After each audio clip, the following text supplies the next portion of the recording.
स्वागत है। मैं बरखा शर्मा आपके सामने जो बीएनएस की सीरीज़ कर रही हूँ, अब उसको मैं आगे बढ़ा रही हूँ। आगे बढ़ा के हम चलेंगे चैप्टर 16 की तरफ, क्योंकि हमारा चैप्टर 15 तक कवर हो चुका है। यानी कि हम लोगों ने 1 से लेके 15 तक सारे चैप्टर कवर कर लिए हैं। अब जो शेष चैप्टर हमारे बचे हुए हैं उनको हम कंप्लीट करने की कोशिश करते हैं। तो सबसे पहले जो बात कर रहे हैं वो चैप्टर 16 है, जो कि बात करता है धर्म से संबंधित अपराधों के विषय में। जब हम पहले बात करते थे, यानी कि हमारी जब आईपीसी में हम बात किया करते थे, तो धर्म से संबंधित जो भी अपराध आते थे वो आते थे चैप्टर 15 के अंतर्गत। 15 में धर्म के संबंध में अपराधों को बताया गया था। लेकिन आज जिस चैप्टर की बात कर रहे हैं वो है चैप्टर 16। चैप्टर 16 भी धर्म के संबंध में बात कर रहा है, जो सेक्शन कवर कर रहा है 298 से लेके 302 तक। ठीक है। और जब हम आईपीसी की बात करते थे तो 295 से लेके 298 तक चैप्टर आता था। अब बात करते हैं इसके सबसे पहले सेक्शन की, जो कि बात करता है 295, जो है आईपीसी का, वही सेक्शन है 298 बीएनएस का। ये ऐसे कह रहा है कि किसी वर्ग के धर्म का अपमान करने के आशय से उपासना स्थान को क्षति करना या अपवित्र करना। किसी वर्ग के धर्म का अपमान करने के लिए उपासना का जो स्थान होता है, जहाँ प्रेयर वगैरह की जाती है, उस स्थान को क्षति करना या अपवित्र करना। इंजरिंग और defiling place of worship with intent to insult the religion of any class. कोई भी वर्ग हो सकता है कि जिसको नुकसान पहुंचाने के आशय से ऐसी क्षति वगैरह कारित की जाती है। तो जो कोई उपासना स्थान को या व्यक्तियों के किसी वर्ग द्वारा पवित्र मानी जाने वाली, मान लीजिए कौन होते हैं पवित्र, हिंदुओं के लिए होता है मंदिर और मुसलमानों के लिए होती है मस्जिद, और जो होते हैं सिख वगैरह उनके लिए होता है गुरुद्वारा, और जो क्रिश्चियन वगैरह होते हैं उनके लिए होता है चर्च।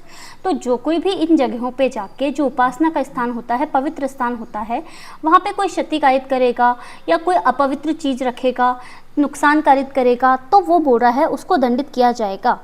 कब दंडित किया जाएगा और कैसे दंडित किया जाएगा? तो दंडित किया जाएगा उसको 2 वर्ष तक के कारावास से, और जो होगा जुर्माना के साथ साथ। इसका मतलब जुर्माना और कारावास दोनों से दंडित किया जाएगा।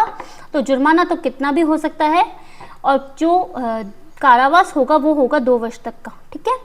अब बात करते हैं सेक्शन 299। सेक्शन 299 है ये तो हो गया हमारे बीएनएस का, और आईपीसी का सेक्शन हो गया 295A। ठीक है। लेकिन जब हम आईपीसी की बात करते थे तो वहाँ पे 299 कल्पेबल होमोसाइड आता था, है ना। लेकिन यहाँ पे नहीं है, यहाँ पे है 299 किसके बारे में? धर्म से संबंधित बोल रहा है विमर्शित और विद्वेषपूर्ण कार्य, डेलिब्रेट एंड मैलिशियस एक्ट, जो किसी वर्ग के धर्म या धार्मिक विश्वासों का अपमान करके उसकी धार्मिक भावनाओं को आहत करने के आशय से किए गए हों। क्या बोल रहा है? Deliberate and malicious acts intended to outrage religious feelings of any class by insulting its religion और रिलीजियस बिलीव्स। मतलब उसके जो अपमान करता है वो उनके जो विश्वास वगैरह होता है उसका अपमान करता है, तो उसको 3 वर्ष तक का कारावास और जुर्माने से दंडित किया जाएगा। अगर हम इसके एक्ट के लैंग्वेज देखते हैं तो जो कोई भारत के नागरिकों के, इसका मतलब किसके बारे में क्या गया? स्पेशली डिफाइन कर दिया गया है कि भारत के जो नागरिक होते हैं, इंडिया के जो सिटीजन होते हैं, कि किसी वर्ग की धार्मिक भावनाओं को आहत करने के लिए इंडेक्सोपीडिया न केवल माइनर के संबंध में है बल्कि है संबंध में मेजर के संबंध में भी। आखिर क्या है इंडेक्सोपीडिया के अंदर? इंडेक्सोपीडिया में आते हैं इंडेक्स। इंडेक्स से तात्पर्य हो गया जो भी हमारे एक्ट्स दे रखे होते हैं उनके स्टार्टिंग में दिए होती है इंडेक्स। इंडेक्स से क्या होता है, हम कॉल करने से क्या होता है, हम क्या कर सकते हैं, हमारे सेक्शंस को याद कर सकते हैं। जब कभी हम जाते हैं जुडिशरी का एग्ज़ाम देने या फिर किसी एपीओ से रिलेटेड एग्ज़ाम देने, तो हमें क्या होता है, सेक्शंस रिकॉल होने बहुत ज़रूरी होते हैं। हम इतनी मोटे मोटे एक्ट्स को साथ में नहीं लेके जा सकते हैं, इसलिए बनाई गई है इंडेक्सोपीडिया। ये हो गई हमारी माइनर के संबंध में इंडेक्सोपीडिया, और ये हो गई हमारे मेजर के संबंध में इंडेक्सोपीडिया। इसमें ना केवल पुराने एक्ट्स हैं बल्कि हमारे जो नए एक्ट शामिल हुए हैं इनको भी इस इंडेक्सोपीडिया में शामिल किया हुआ है। यानी बीएनएस, बीएनएसएस और बीएसए भी हमारे इस इंडेक्सोपीडिया में शामिल है। विमर्शित और विद्वेषपूर्ण आशय से उस वर्ग के धर्म या धार्मिक विश्वासों का अपमान उच्चारित या लिखित शब्दों द्वारा, संकेतों के द्वारा, दृश्य रूपेणों के द्वारा या इलेक्ट्रॉनिक साधनों के द्वारा करेगा, या किसी अन्य तरीके से करेगा, या ऐसा करने का अगर प्रयत्न भी करेगा तो उसे 3 वर्ष तक के कारावास और जुर्माने से दंडित किया जाएगा। ठीक है। अब बात करते हैं सेक्शन 300 की। 300 क्या बोल रहा है? वही सेक्शन है जो है आईपीसी का 296। 296 बात करता है धार्मिक जमाव में विघ्न कारित करना, डिस्टर्बिंग रिलीजियस असेंबली। तो जो कोई धार्मिक उपासना संस्कारों में वैध रूप से लगे हुए कोई जमाव स्वेच्छा विघ्न कारित करेगा, वो दोनों में से किसी भांति का कारावास जिसकी अवधि 1 वर्ष तक की होगी और जुर्माने से दंडित किया जाएगा। धार्मिक जमाव वगैरह बने हुए हैं, आप देखते हैं ना, कई बार सामूहिक हनुमान जी के पाठ हो रहे हैं, सामूहिक सुंदरकांड हो रही है, सामूहिक हनुमान चालीसा हो रही है, कई लोग होते हैं सामूहिक रूप से नमाज अदा कर रहे हैं, रूहानी कर रहे हैं। तो अगर ऐसा कोई जमाव इकट्ठा हुआ है और आप उसमें उस धर्म का अपमान करने के आशय से शामिल होकर कोई विघ्न वगैरह कारित करोगे तो दंडित किया जाओगे 1 वर्ष तक के कारावास और जुर्माने से। ठीक है, अब बात करते हैं 301 वही सेक्शन है जो है आईपीसी का 297। क्या बात कर रहा है? कब्रिस्तानों में अत्याचार वगैरह करना। इंपॉर्टेंट सेक्शन हो जाता है क्योंकि ये सेक्शन हमारे लिए आईपीसी में भी इंपॉर्टेंट हुआ करता था। तो आईपीसी का इंपॉर्टेंट है तो बीएनएस में भी इंपॉर्टेंट रहेगा ही। क्या बात कर रहा है? जो कोई किसी उपासना स्थान में या किसी कब्रिस्तान पर या अंत्येष्टि क्रियाओं के लिए मृतकों के अवशेषों के लिए निक्षेप स्थान के रूप में पृथक रखे गए किसी स्थान में अत्याचार या किसी मानव शव की अवहेलना या अंत्येष्टि संस्कारों के लिए एकत्र की किन्हीं व्यक्तियों को विघ्न कारित करेगा, इस आशय से करेगा कि किसी व्यक्ति की भावनाओं को ठेस पहुंचाए या किसी व्यक्ति के धर्म का अपमान करे, या संभाव्य जानते हुए करेगा कि किसी व्यक्ति की भावनाओं को ठेस पहुंचेगी, किसी वर्ग के धर्म का अपमान करेगा, तो उसे दंडित किया जाएगा 1 वर्ष तक के कारावास और जुर्माने से।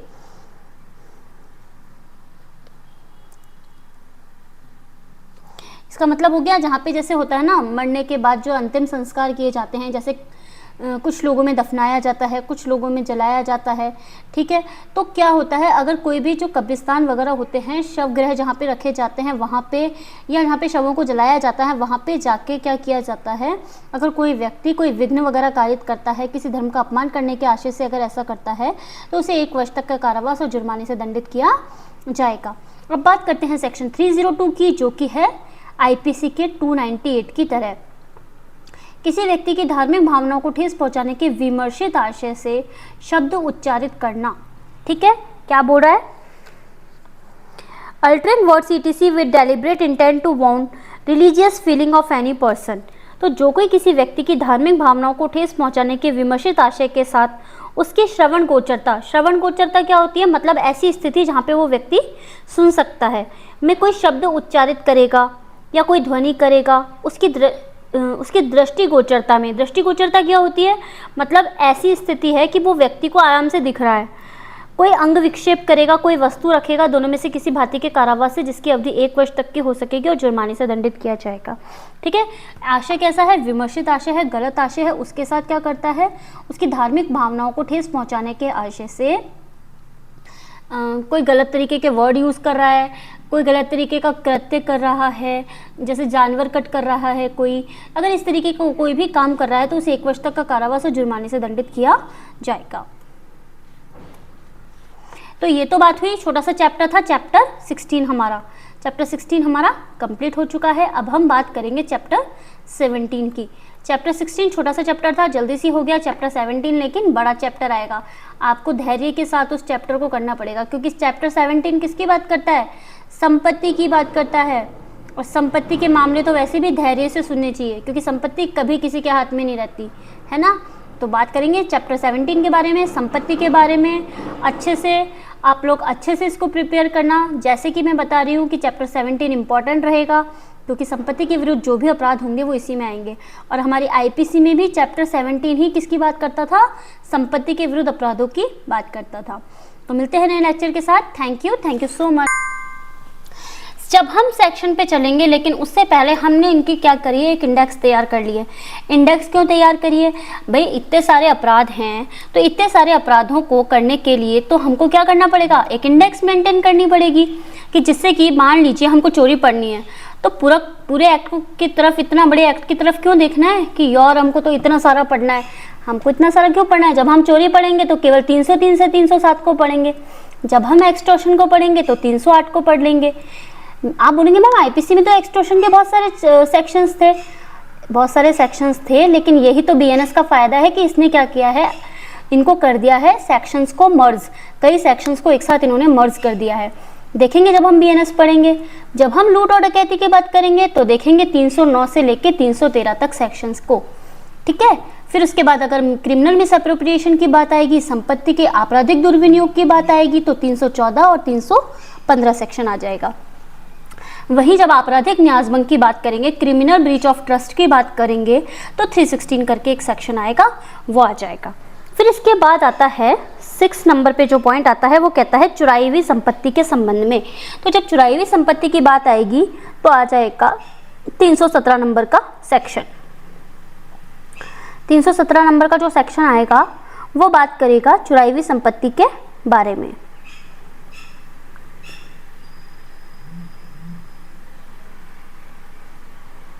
फिर जब हम इसके बाद बात करेंगे तो आ जाएगा हमारा छल।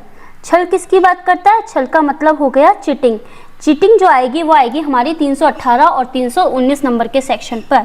फिर उसके बाद आ जाएगा कपटपूर्ण विलेखों और संपत्ति के व्ययनों के विषय में of fraudulent deeds and disposition of property. 320 से लेके 323 तक पॉइंट आ जाएंगे। वहीं जब मिसचीफ की बात आएगी तो 324, 328, 324, 328 और फिर आ जाता है क्रिमिनल ट्रेसपास जो बात करेगा 329, 334, 329, 334 और इस तरीके से हमारे संपत्ति के विरुद्ध अपराध जो कि आते हैं हमारे चैप्टर 17 में वो हो जाएंगे कंप्लीट। तो बात करते हैं सबसे पहले वाले पॉइंट की।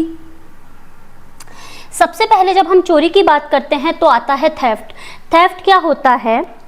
एक व्यक्ति होता है, ए नाम का एक व्यक्ति है, ये क्या करता है? बी की संपत्ति को चुरा लेता है। इसने लिया, चुरा लिया।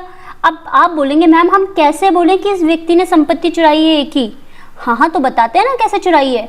जो कोई भी, तो कोई भी हो सकता है, तो ये बी नाम का व्यक्ति कोई भी है, ठीक है। अब इसका हमको पता नहीं है कि ये मेल है कि फीमेल है कि बच्चा है कि बुड्ढा है, हमको नहीं पता। तो ये क्या करता है?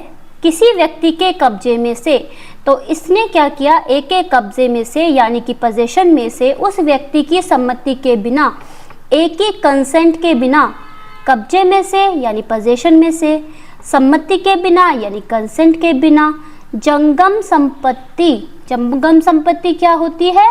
मूवेबल प्रॉपर्टी, ऐसी प्रॉपर्टी जिसको कि मूव किया जा सके, इधर से उधर ले जाया जा सके। ये एक घड़ी है, इसको इधर भी ले जाया जा सकता है, इधर भी ले जाया जा सकता है, इधर भी ले जाया जा सकता है, ठीक है। संपत्ति लेने के लिए हटाता है। मान लीजिए इस संपत्ति को ये हटा देता है, यहाँ से हटा के एक पेड़ बना हुआ है, इस पेड़ के पीछे नीचे गड्ढे में छुपा देता है कि जब कोई नहीं देखेगा तब मैं इस घड़ी को निकाल कर ले जाऊंगा, तो कहा जाता है कि वह चोरी करता है। अगर ये सारी परिस्थितियां आ जाएगी तो हम बोलेंगे कि बी ने क्या की है? चोरी करी है। आ गया समझ में?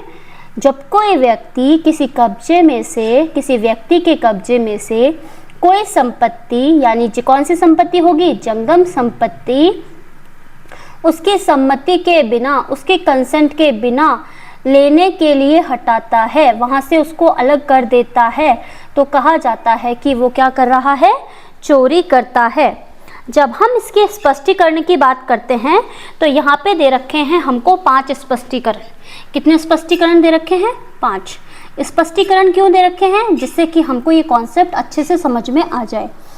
अब ये बोल रहा है भूबद। भूबद क्या होता है? जैसा कि इसके नाम से स्पष्ट है, आप इसका यहाँ पे संधि कीजिए, भू प्लस बद। भूबद का मतलब होता है भू यानी कि जमीन, बद यानी बंधी हुई। जमीन से बंधी हुई कौन होता है? जमीन से बंधा हुआ, ये पेड़ है, जमीन से बंधा हुआ है, तो जब तक होगा जब तक भूबद होगा। लेकिन जैसे ही ये पेड़ यहाँ से काट दिया गया, ये पेड़ यहाँ पे ऐसे पड़ा, ये मान लीजिए, तो पेड़ जब तक भूबद था तब तक चोरी के योग्य नहीं था। लेकिन जैसे ही इस पेड़ को हटा दिया गया, काट के अलग कर दिया गया, तो ये चोरी का विषय हो गया। भूबद चोरी योग्य नहीं, भूमि से अलग होते ही चोरी का विषय है। यानी जो चीज़ भूमि से जुड़ी हुई होगी वो चोरी के योग्य नहीं होगी। आपका मकान है, मकान को उठा के थोड़ी ना लेके जा सकते हो कि नहीं भूबद है, क्योंकि ये भूमि से जुड़ा हुआ है, बंधा हुआ है। लेकिन क्या इसके खिड़की दरवाजों को उठा के लेके जाया जा सकता है? हाँ, इनके पेचेस को खोला जा सकता है, इनके पेच वगैरह को खोला, खिड़की को उठा के ले गए, गेट को खोल के ले गए। कई बार आप देखते ना बंद घर पड़ा था, नल उतार के ले गए। तो जो चीज़ें अलग की जा सकती है उनको क्या की जा सकती है? चोरी की जा सकती है। अब ये बोल रहा है हटाना उस कार्य द्वारा जिसमें चोरी हो। हटाना कैसे किया जा रहा है? उस कार्य के द्वारा जिससे चोरी हो। किस लिए हटा रहा है वो? उसका इंटेंशन क्या है कि जिससे वो उसको चोरी कर सके, उसको अपने पास रखे। बाधा को हटाना। अब बाधा क्या हो गई कि मान लीजिए कि ये एक गेट है, ये एक घर का गेट है। अब गेट पे लगा हुआ है मोटा सारा ताला। अब मोटा सारा ताला, घर पे कोई दिख नहीं रहा, इसको व्यक्ति को लग गया मौका, मान लीजिए बी को लग गया मौका कि ए का घर है, मुझे मौका मिल गया। अब क्या करता हूँ मैं, ये जो बी है ना, ए का जो घर का ताला है ना, इसको तोड़ देता हूँ। तो जैसे ही इसने तोड़ा तो इसकी बाधा हट गई, आराम से घर के अंदर घुस पा रहा है। तो क्या कर रहा है, ये बाधा को हटा रहा है। फिर इसके बाद क्या करता है, जीव जंतु को हटाना या फिर उसमें गति कायित करना। अब मान लीजिए जो बी था ना, बी, इसको ए का कुत्ता पसंद आ गया।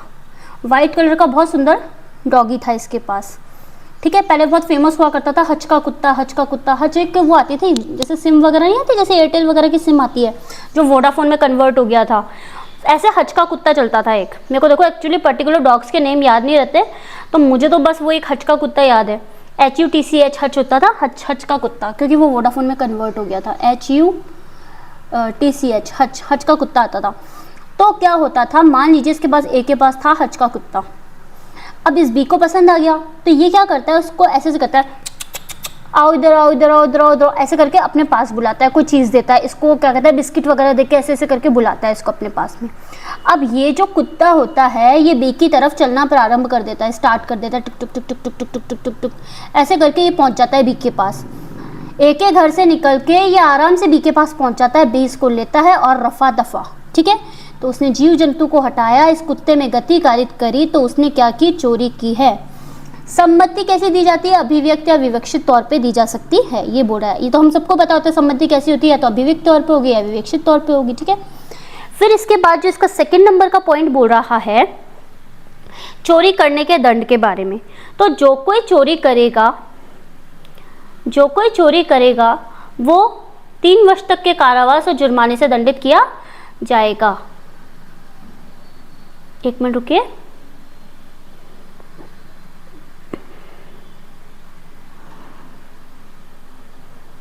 देखिए इसका कॉन्सेप्ट क्लियर हो गया, फिर स्पष्टीकरण हो गया। अब इसके बाद हो गया इसका इलस्ट्रेशन भी हमने देख लिया कि भाई कुत्ते को उठा के लेके जा रहा है, तो इसके जो इलस्ट्रेशन दे रखे हैं ना वो आप लोगों को जरूर पढ़ने हैं। ऐसे नहीं कि मैम ने यहाँ कॉन्सेप्ट क्लियर करा दिया तो हो गया अपना काम, ऐसे नहीं। आप लोगों को क्या करना पड़ेगा, इसके इलस्ट्रेशन को एक बार जरूर से देखना पड़ेगा, क्योंकि इलस्ट्रेशन बेस्ड क्वेश्चन क्या होते हैं आजकल एग्जाम में आते हैं। तो जो कोई चोरी करेगा वो 3 वर्ष तक के कारावास और जुर्माने से दंडित किया जाएगा। और जो कोई समझ में नहीं आया, जिसकी अक्ल नहीं आई, वो चोरी दोबारा करता रहेगा, तो उसको दूसरी दोष सिद्धि के मामले में कठिन कारावास की अवधि, कठोर कारावास दिया जाएगा, जो 1 वर्ष से कम का नहीं होगा और 5 वर्ष तक का हो सकेगा, ठीक है। जब हम आईपीसी को देखते थे तो आईपीसी में हमको एक अलग से सेक्शन दे रखा था, 379। 378 में तो चोरी को डिफाइन कर रखा था और 379 में हमको उसका पनिशमेंट दे रखा था, ठीक है, थेफ्ट और उसका पनिशमेंट। लेकिन यहाँ पे क्या किया, मर्ज कर दिया सेक्शंस को। सेक्शन 303 का जो फर्स्ट नंबर का पॉइंट है वो तो इसका कॉन्सेप्ट बताता है कि चोरी क्या होती है, और यहाँ पे जब इसके पनिशमेंट की बात होती है तो इसका जो पनिशमेंट है वो हमको इसके सब क्लॉज 2 में बता दिया है। यानी कि अगर अब हमको चोरी का पनिशमेंट पूछा जाएगा तो हमको लिखना होगा 303 का क्लॉज नंबर 2, है ना। फिर उसके बाद क्या होता है, अब ये वाली चीज़ भी आ गई, ये जो चीज़ है ना ये भी नई जुड़ी है कि दूसरी दोष सिद्धि के मामले में कठिन कारावास की अवधि 1 वर्ष से कम नहीं है, 5 वर्ष तक हो सकेगी, क्योंकि इस तरीके का कॉन्सेप्ट हमारी आईपीसी ने हमको नहीं दे रखा था, ठीक है। अब हम नेक्स्ट सेक्शन की बात करेंगे जो कि आएगा हमारा 304। 304 हमारा न्यू सेक्शन जुड़ा है, ऐसा सेक्शन हमारे आईपीसी में नहीं था। जो कोई भी अगर चेन विन तोड़ता था तो उसको भी क्या किया जाता था, उसी में कवर कर लेते थे, चोरी के अंदर ही काउंट कर लेते थे। तो ये हो गया हमारे लिए न्यू सेक्शन, और जैसे ही कोई सेक्शन नया जुड़ता है तो वो हमारे लिए हो जाता है इम्पॉर्टेंट, तो आप इसको इम्पॉर्टेंट मार्क्स कर लीजिए। तो सबसे पहला आता है 304, बोल रहा है चोरी झपटमारी है, ठीक है। क्या बता रहा है, चोरी के अंतर्गत झपटमारी को भी शामिल किया गया है। जैसे चेन वगैरह तोड़ लेते हैं ना, स्नैचिंग वगैरह क्या बोलते हैं उसको, वो चीज़ जो करते हैं, चोरी झपटमारी है यदि चोरी करने के लिए अपराधी अचानक या शीघ्रता से या बलपूर्वक किसी व्यक्ति से या उसके कब्जे में से किसी जंगम संपत्ति को अभिग्रहण कर लेता है या प्राप्त कर लेता है या छीन लेता है। इसका मतलब हो गया जो कोई व्यक्ति है, आप देखिए ऐसे होगा इसका हम जाए, ये ए नाम का व्यक्ति है, ठीक है, ये बाइक पे जा रहा है, ये हो गई इसकी बाइक पे जा रहा है, ये टिक टिक टिक टिक टिक ऐसे बाइक पे जा रहा है। रास्ते में इसको दिखी बी नाम की महिला, ठीक है, महिला को ऐसे बना देते हैं, ये जा रहा है, इसको इसके गले में दिख गई सोने की मोटी सारी चेन। अब जब मोटी सारी चेन दिख गई तो इसका दिल ललचा गया कि इतनी मोटी सारी चेन है, ये तो बी के पास नहीं मेरे पास होनी चाहिए। तो ये क्या करता है, जोर से जाता है, तेज चढ़ा के बाइक जाता है, बी की चेन तोड़ता है, इससे खींचता है जिससे चेन इसके हाथ में आ जाती है और बी नीचे गिर जाती है। ठीक है, नीचे गिरती है, ये तो आराम से अपनी चेन लेके भाग लेता है। तो जो कोई ऐसा करेगा उसे 3 वर्ष तक का कारावास और जुर्माने से दंडित किया जाएगा। तो इसका मतलब एक को दंडित किया जाएगा 3 वर्ष तक के कारावास और जुर्माने से। ठीक है, अब आता है 305। 305 बोलता है निवास गृह में चोरी, जो कि था हमारे आईपीसी में 380। आईपीसी का जो सेक्शन था ना वो था 380। क्या बात करता था, निवास गृह में चोरी। इसका मतलब हो गया थेफ्ट इन ड्वेलिंग हाउस ईटीसी।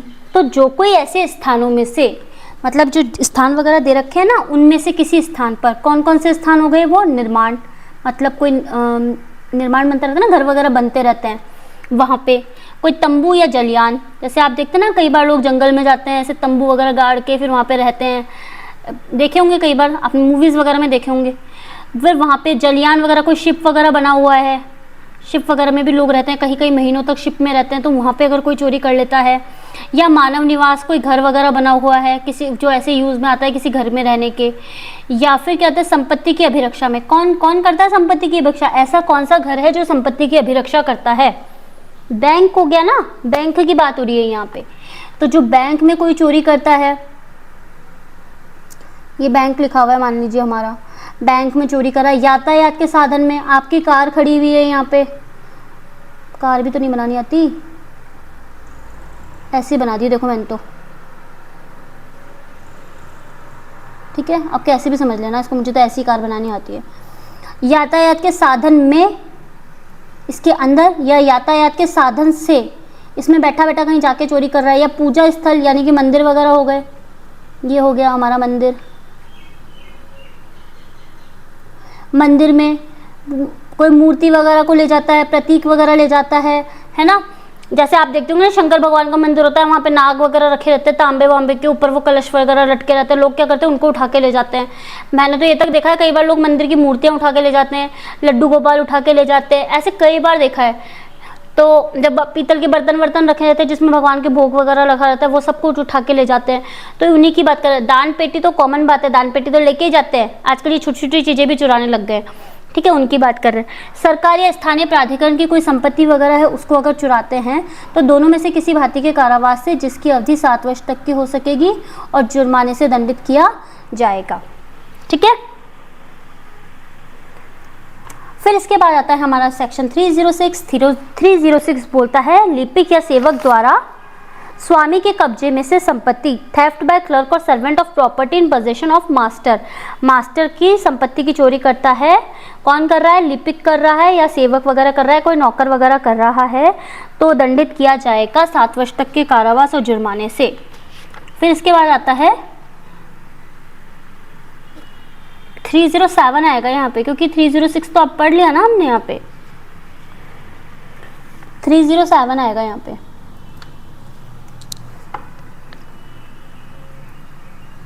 और ये वही सेक्शन है जो है आईपीसी का 382। कोई चोरी करने के लिए या चोरी करने के बाद निकल भागने के लिए या चोरी द्वारा ली गई संपत्ति को रखने के लिए किसी व्यक्ति की मृत्यु या उसे उपहति, उसका अवरोध कायद करने के लिए मृत्यु का, उपहति का, अवरोध का भय दिखाने की तैयारी करके चोरी करेगा, वह कठिन कारावास से, जिसकी अवधि 10 वर्ष तक की होगी, और जुर्माने से दंडित किया जाएगा।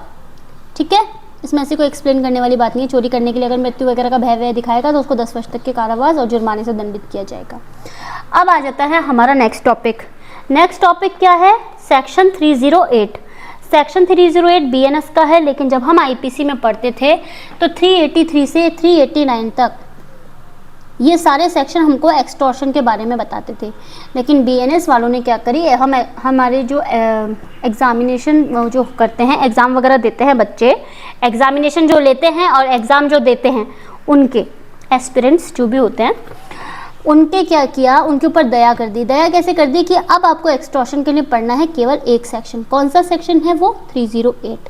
लेकिन इन्होंने क्या किया है, इसके अंदर दे दिए हैं सब क्लॉसेस। देखिए आप, तो वो हम देखते हैं अभी पहले।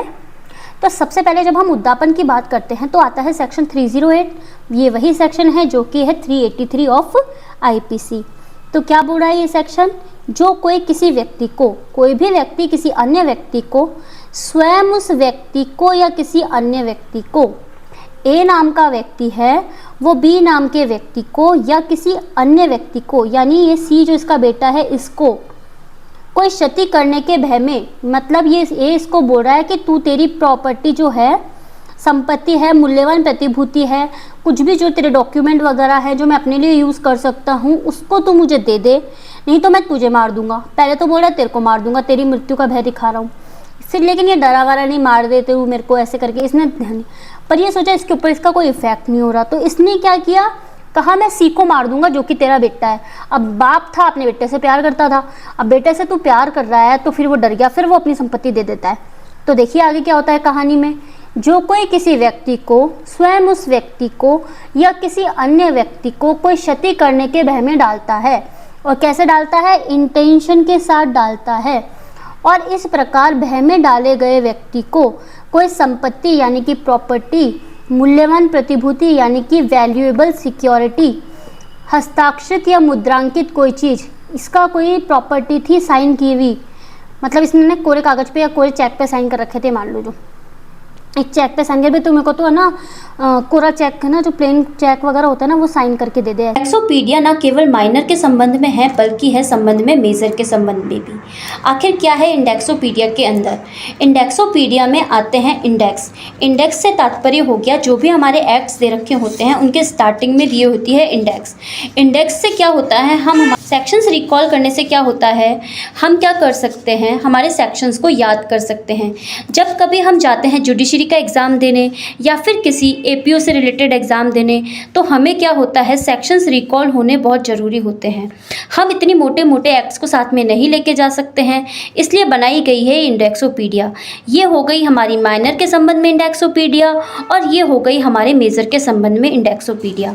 इसमें ना केवल पुराने एक्ट्स हैं बल्कि हमारे जो नए एक्ट शामिल हुए हैं इनको भी इस इंडेक्सोपीडिया में शामिल किया हुआ है, यानी बीएनएस, बीएनएसएस और बीएसए भी हमारे इस इंडेक्सोपीडिया में शामिल है।